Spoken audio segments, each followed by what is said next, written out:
এবারে ভোটের দিন কেন্দ্রীয় দল থাকবে ভেতরে আর বিজেপির দল থাকবে বাইরে। খোলা মঞ্চে এমনই বিতর্কিত মন্তব্য করলেন এক বিজেপি বিধায়ক।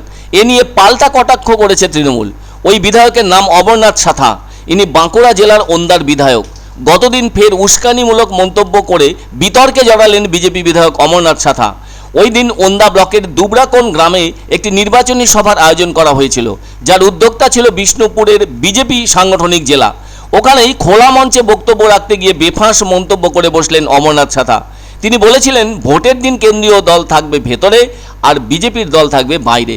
পরে বিধায়ক অমরনাথ সাথা সাংবাদিকদের মুখোমুখি হয়ে জানান, ভেতরে ছাপ্পা মারছে কিনা সেটা দেখার জন্য কেন্দ্রীয় বাহিনী থাকবে ভেতরে এবং মানুষ আনন্দ সহকারে ভোট দিচ্ছে কিনা এটা দেখার জন্য বাইরে থাকবে আমাদের বাহিনী। এ কেমনতর হুঁশিয়ারি দিলেন বিজেপি বিধায়ক অমরনাথ সাথা, জানিয়ে সকলেই ধন্ধে পড়েছেন। অনেকেই বলছেন ইদানিং কিছু প্রার্থী এবং জনপ্রতিনিধি আলটপকা নানা মন্তব্য করছেন নিজেদের খেয়াল খুশি মতো, যা মোটেই শোভনীয় নয় সুস্থ রাজনীতির ক্ষেত্রে। অনেক ক্ষেত্রে তো কারো কারো মন্তব্য শালীনতা ছাড়িয়ে যাচ্ছে, যা মোটেই কাম্য নয়। ভোট একটা গণতান্ত্রিক অধিকার। তিনি সেই ভোট কাকে দেবেন কাকে দেবেন না সেসব তার নিজস্ব ব্যাপার, কিন্তু সেই ভোট চাইতে গিয়ে একজন অপরজনকে নোংরা খোঁচা দিয়ে ফেলছেন অবলীলায়। তারা তো লেখাপড়া করেছেন, তাই শিক্ষা দীক্ষা আছে।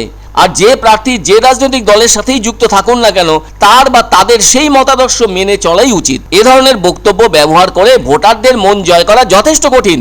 মানুষ কোনো রকম অসহনীয় বক্তব্য শুনতে নারাজ। তাতে ক্ষণিকের চমক থাকতে পারে, কিন্তু গভীরতা থাকে না। দর্শন সেখান থেকে হারিয়ে যায়।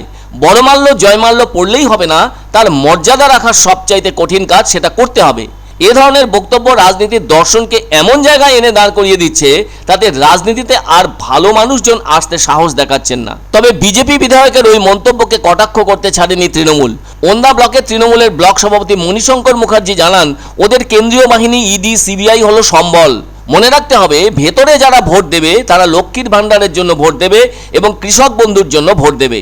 এর পাশাপাশি ভোটের দিন বিজেপি কর্মীরা যদি বাইরে কিছু করে, তাহলে তারা যেন পকেটের স্বাস্থ্যসাথী কার্ড ভরে আসেন বলে নিদান দিলেন তৃণমূলের ব্লক নেতা মণিশঙ্কর মুখার্জি। ফলে বিজেপি বিধায়কের সেই চটুল কথার উত্তর তৃণমূলের ব্লক নেতা যেভাবে দিলেন, সেটাও মানুষ আশা করেননি। ফলে প্রত্যেকেই যেন দেশের চেয়ে নিজেদের রাজনৈতিক দলকে বেশি ভালোবেসে ফেলেছেন। এমন হতে থাকলে বিপদের আঁচ কোথায় কি ঘটিয়ে দেবে তা দেবানো জানন্তি। ভোট শেষ হতে এখনো অনেক দেরি, তাই প্রত্যেককে সংযত হতে হবে নিজেদের বাক্যবাণের বিষয়ে।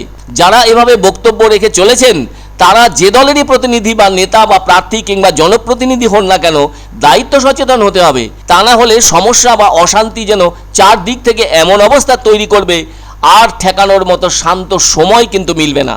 দল রসাতলে যাবে, দলের ক্যারিশমাও রসাতলে যাবে। তা সেই দল কেন্দ্রেই থাকুক আর রাজ্যের শাসন ক্ষমতাতেই থাকুক। গণতন্ত্র একটা গৌরবের ব্যাপার, একটা মর্যাদার ব্যাপার। তাকে রক্ষা করার দায়িত্ব সচেতন ভোটারদের যেমন আছে, তেমনিভাবে এই দেশের প্রত্যেকটি রাজনৈতিক দলের নেতা কর্মীদেরও আছে। আবার যারা নানাভাবে ভোটের মাধ্যমে জনপ্রতিনিধি হয়েছেন, তাদের দায়িত্ব যে সবচেয়ে বেশি।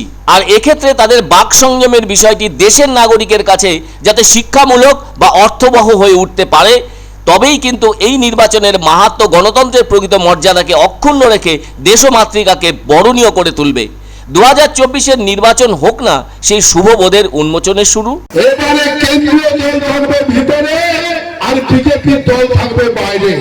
আমাদের অমিত শাহজি বলেছেন যে আমরা 35 পার, সেই লক্ষ্যে আমরা আগাচ্ছি, কারণ তৃণমূল কংগ্রেস একটা আঞ্চলিক দল। দেখুন, ভিতরে থাকবে কেন্দ্রীয় বাহিনী। ওরা যেটা বলেছে, ওদের মেন রসদ হচ্ছে কেন্দ্রীয় বাহিনী, ইডি সিবিআই। আর আমরা মনে করি যে ভিতরে যারা ভোট দিবে তারা হচ্ছে লক্ষ্মীর ভাণ্ডার। আর বাইরে বলেছে ওদের বাহিনী। ওনাকে বলে দিবেন বিধায়ককে যেন ওদের বাহিনীকে স্বাস্থ্যসাথী কার্ডটা প্যাকেটে করে নিয়ে আসে।